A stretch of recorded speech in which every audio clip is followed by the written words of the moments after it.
आपण पाहतोय एकीकडे प्रचार शिगेला पोहोचलाय, दुसरीकडे निवडणुकीसाठी प्रशासन सुद्धा सज्ज झालंय। कशी तयारी नेमकी सुरू आहे पाहूया टॉप 10 घडामोडींमध्ये। मुंबईसह राज्यातील महापालिका निवडणुकांच्या पार्श्वभूमीवर निवडणूक क्षेत्रामध्ये 15 जानेवारीला सुट्टी। राज्यातील 29 महापालिकांच्या निवडणुकीसाठी ही सुट्टी जाहीर। नवी मुंबईतील वाशीमध्ये निवडणूक आयोगानं मर्सिडीजमधून लाखो रुपयांची कॅश पकडली। निवडणूक आयोगानं कार आयकर विभागाच्या अधिकाऱ्यांकडे सोपवली। कार कुणाची आहे, मालक कोण आणि रोकड किती याचा तपास सुरू।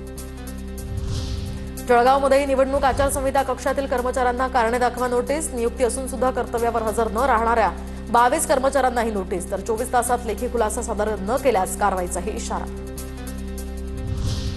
मालेगावात 609 मतदान केंद्रांपैकी 225 मतदान केंद्र तसंच शहरातील 40 ठिकाणी संवेदनशील असलेल्या भागात पोलिसांचा या ठिकाणी पथक, तर पोलिसांच्या मदतीने या ठिकाणी 40 सीसीटीव्ही कॅमेरे बसवण्यात येणार असून या ठिकाणी वेबकास्टिंग सुद्धा करण्यात येणार असल्याची माहिती।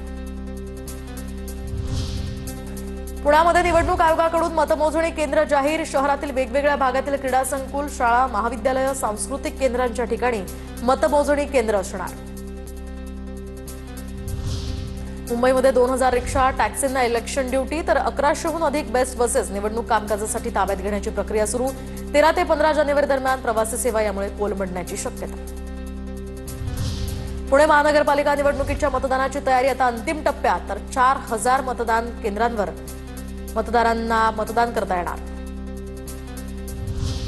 नागपूरमध्ये 14 आणि 15 जानेवारीला मनपाची शहर बस सेवा, आपली बस बंद राहण्याची शक्यता। मनपा निवडणुकीच्या पार्श्वभूमीवर ही बस सेवा बंद राहण्याची शक्यता। मतदान केंद्रांवर कर्मचारी आणि साहित्य पोहोचवण्यासाठी बसचा वापर होणार।